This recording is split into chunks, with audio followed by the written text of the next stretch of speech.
What's up? My name is Lance Hedrick, and I've been working in coffee for about 7 years now.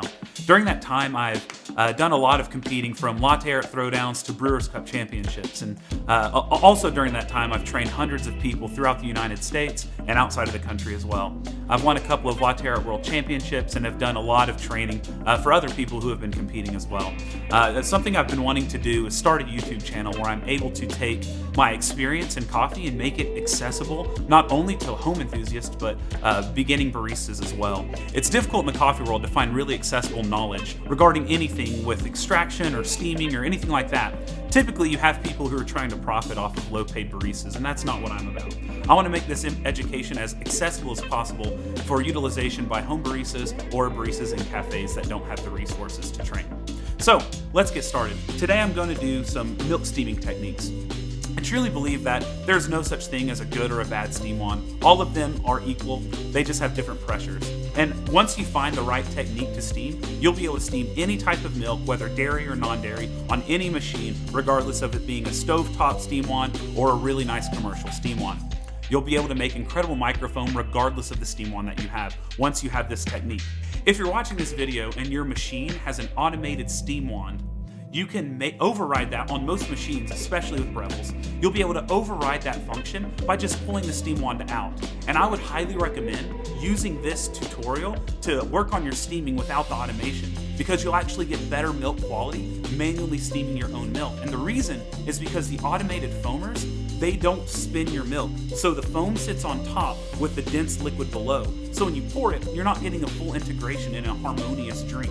Instead, if you use this technique and override your automated steam wand, you'll be able to integrate it by getting a whirling function in your pitcher, which I'll show you how to do with the steam wand and steam position in this video.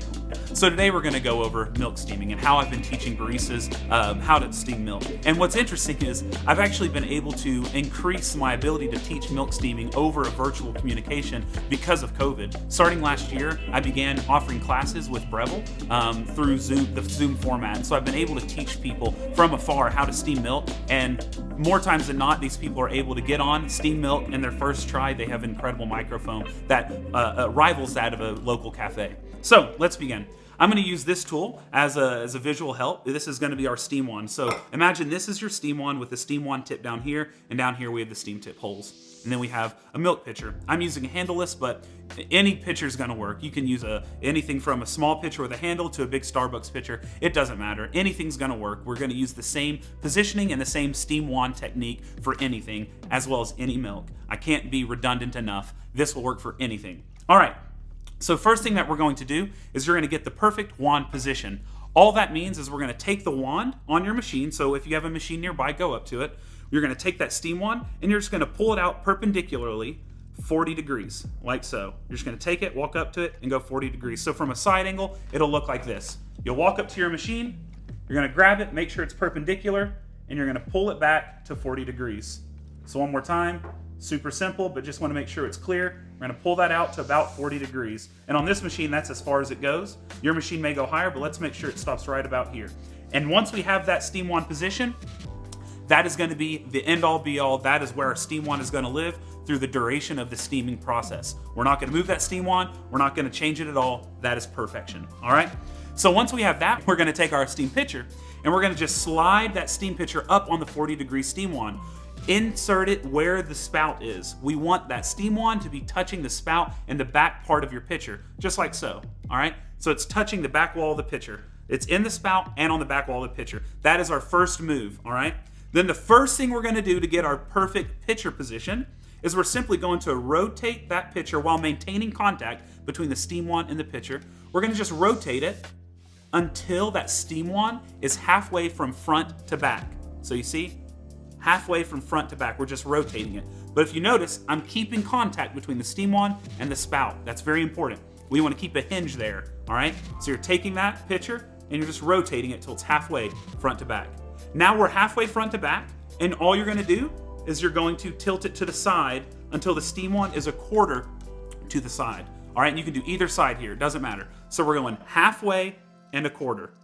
Halfway and a quarter. Whichever side you want to do. So from a side position, it'll look like this. You walk up, You take that steam wand out 40 degrees, make it perpendicular, and the perpendicularity is just so that it's easier for you. You can steam perfectly well on the side. It's just easier if it's in front of you. So let's make things easy. We're gonna slide that pitcher up.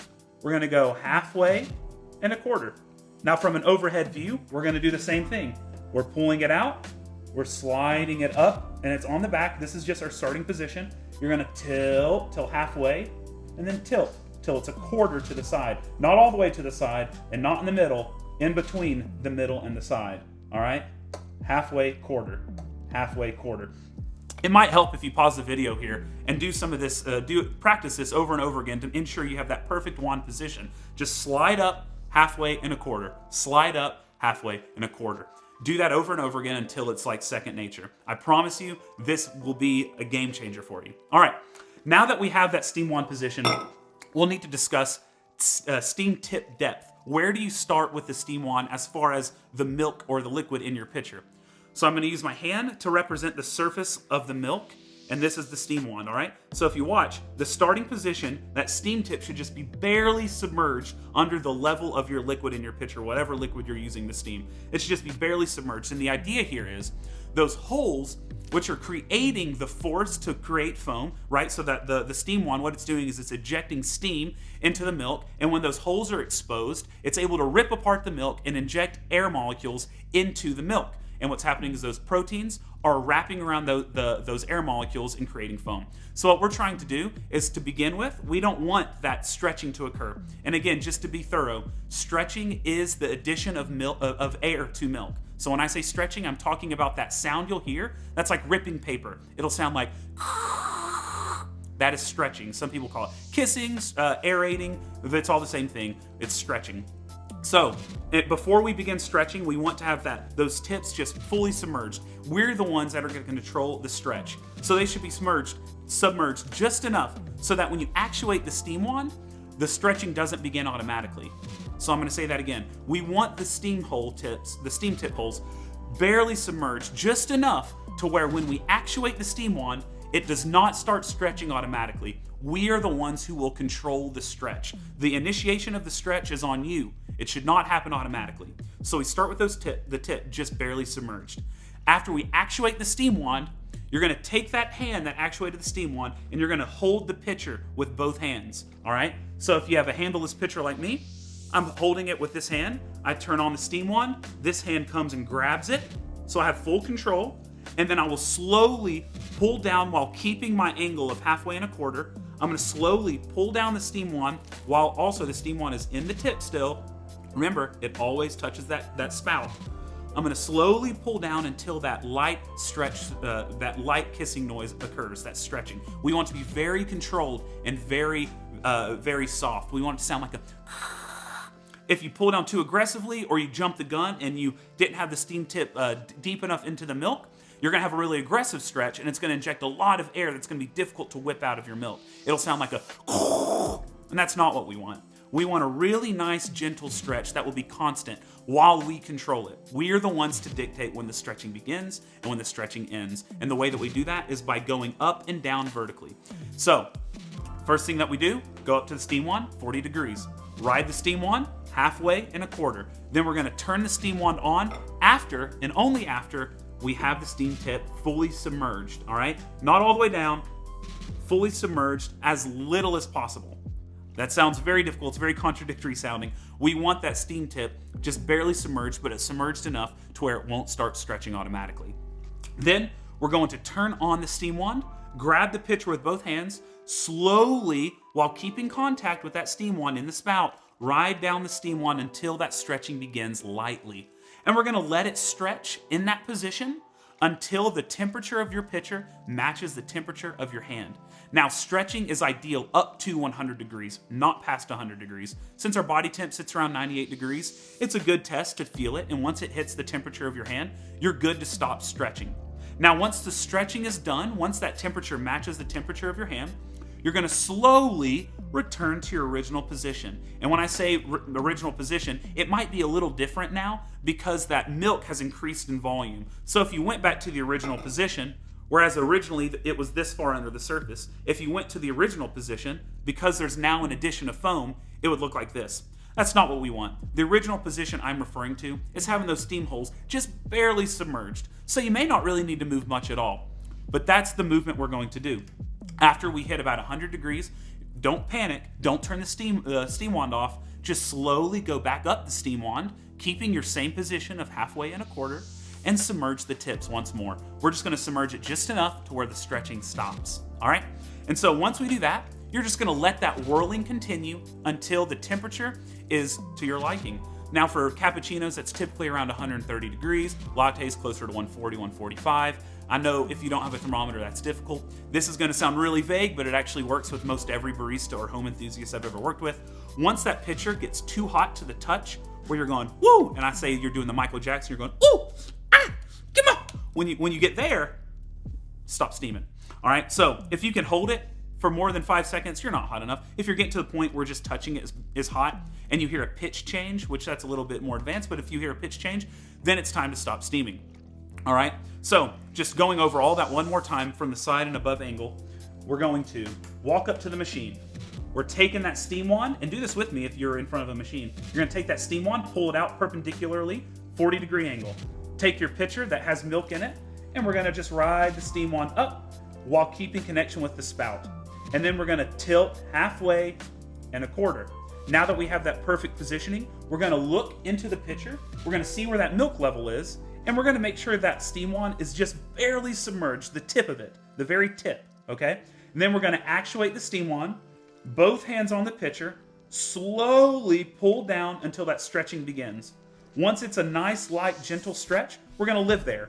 And we're gonna let it stretch and stretch and stretch and stretch until the temperature of the pitcher matches the temperature of your hand. Then we're just gonna slowly ride it right back up until the stretching ceases. And we're gonna live here until, whoo, Michael Jackson hits you, all right?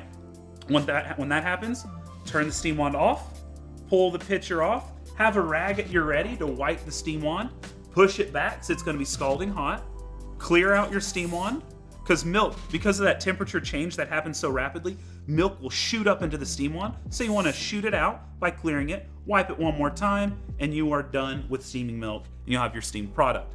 Now, I'm gonna now steam whole milk and some oat milk to kind of show you what's going on there. And I wanna address this real quick, because I know a lot of you are thinking, well, when I steam milk and I try to steam alternative milk, it's two completely different textures. There's a different way you have to steam for alternative milk.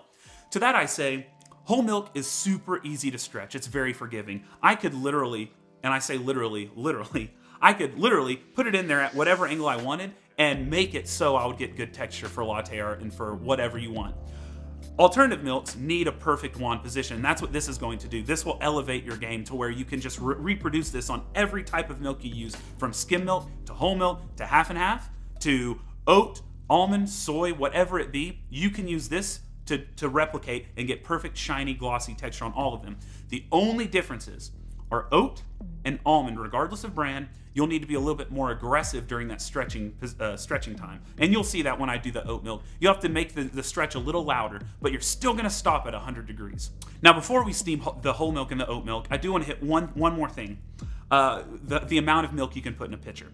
So, in every pitcher I've ever used, and I've used dozens of different ones, it's the same thing.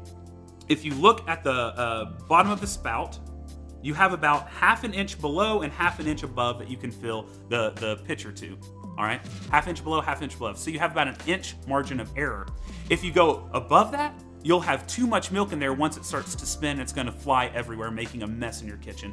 If you go too much below that, you're going to have an issue where you're not able to control the milk because how deep it is, and that steam wand's gonna have some difficulties really getting a good motion there. And it'll tend, because the volume is so low, to ride the walls, and it won't give you really nice foam that's really textured well. Instead, it's gonna give you a big separation of the foam and the liquid, which is what we don't want. All right, so now that you know how much milk we can put in our pitcher, I'm gonna put it below the spout.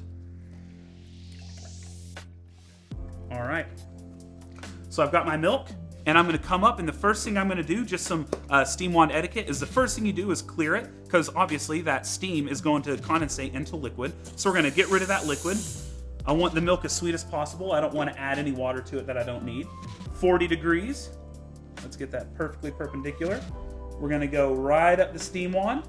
We're gonna go halfway, and we're gonna go a quarter. And I'm gonna make sure that steam tip is just barely submerged.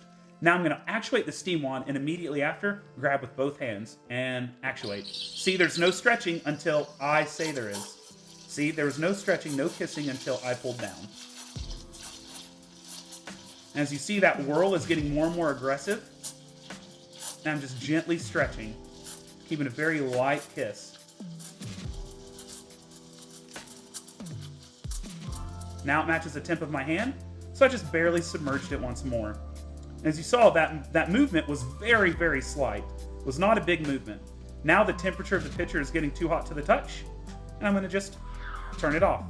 Now, as you see from this overhead view, look how shiny that milk is. There's virtually no bubbles, which you should be able to get. Immediately, I wipe that steam wand, wipe it really thoroughly, push it back using the rag so you don't burn yourself, clear out the milk. So now, we have this milk, and I didn't even have to tap for no bubbles, and it looks like glossy white paint, all right? So, what you'll see, a little tip. When you see baristas tapping the pitcher, what they're doing is tapping bubbles. But as you can see, if you have a really great steam texture, a really great steam procedure, you shouldn't really get any bubbles. And then the swirl is to reintegrate foam that has separated from the taps. So there's a little tip for you at home. If you're wanting to groom milk, if you have bubbles, tap it on a solid surface and then swirl the foam back into the homogeneous whole. Now, this is a test that I like to do to check my milk texture. I'm going to take my milk and I'm going to give a nice meniscus into a mug. So as you see, as I'm pouring, it looks like it's thin. And this is what we want. We want it to seem thin. We want the appearance to be thin. I'm gonna get that one little bubble out. All right. So bubbles can obviously occur as you're pouring. So we want the texture to look thin because that thinness is what's going to allow us to fully integrate with espresso. And I'll pour one with espresso at the end of the video. But now that we have this in the cup, as steamed milk sits, the foam begins to separate, which will give you that more classic look of that really nice, thick, creamy, velvety smooth, delicious on the tongue type of texture. And as you see from this side angle, I'm gonna take it, and this is the test that I like to give my milk textures. If you can do this, you've got some solid texture. You ready? We're gonna lift off in 3, 2, 1.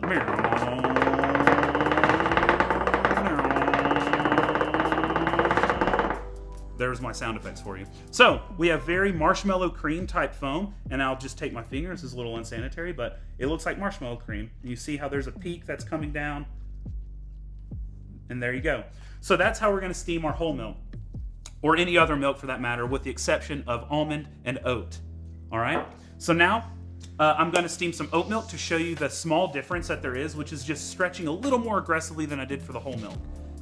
All right, so now I'm gonna do some oat milk to show you the difference in the stretching. Everything's gonna be the same though, all right? So I'm gonna shake it really well. This is something that a lot of people don't remember, is shaking super well on all alternative milks.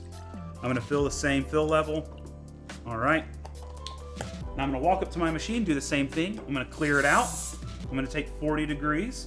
I'm gonna go up the wand, halfway and a quarter, and then I'm going to make sure the steam tip is just barely submerged. And remember, when I stretch with oat or almond, I'm gonna be a little bit more aggressive, all right? So I'm gonna actuate, no stretch yet until both hands are on, slowly come down. And if you hear, that stretching is much more aggressive. But I'm maintaining my steam wand angle, and I'm allowing it to whirl aggressively. That temperature matches my hand, so I've resubmerged the tip, and I'm just letting it whirl. Now this whirling is just taking all the foam we had made, and it's evenly dispersing it throughout the whole beverage. So that when we're done, we have an extremely evenly dispersed texture, whatever. All right, so what I'm gonna do is tap those bubbles out, give it a nice swirl, and then we're gonna do our mug test. So take a look at that from the overhead. Shiny. Then we're gonna do our mug test. So I'm just pouring until there's a nice meniscus. We're gonna let it sit for just a second as that foam separates. Fill it all the way. You gotta have that nice meniscus. When I pour, a little bubble occurred, so there we go. We'll let it sit for like 3 seconds, and then we'll do the shake test. So again, this is oat, not dairy. And we're still able to get that really shiny, sheeny foam. You ready? Lift off in 3, 2, 1.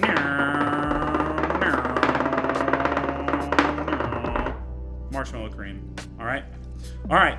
So now what I'm going to do quickly is just for the last bit, I'm going to make a quick cappuccino with both oat and whole milk, so you can see what that texture looks like in an espresso-based drink.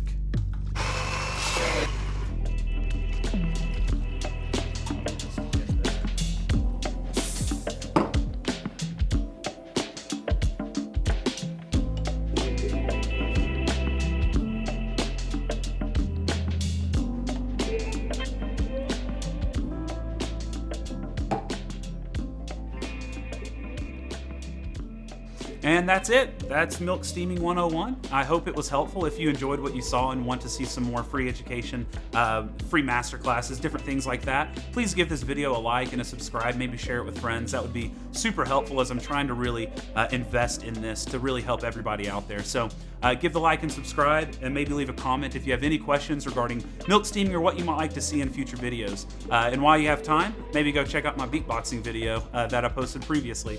Anyway, cheers. I'm going to enjoy this really deliciously harmonious beverage.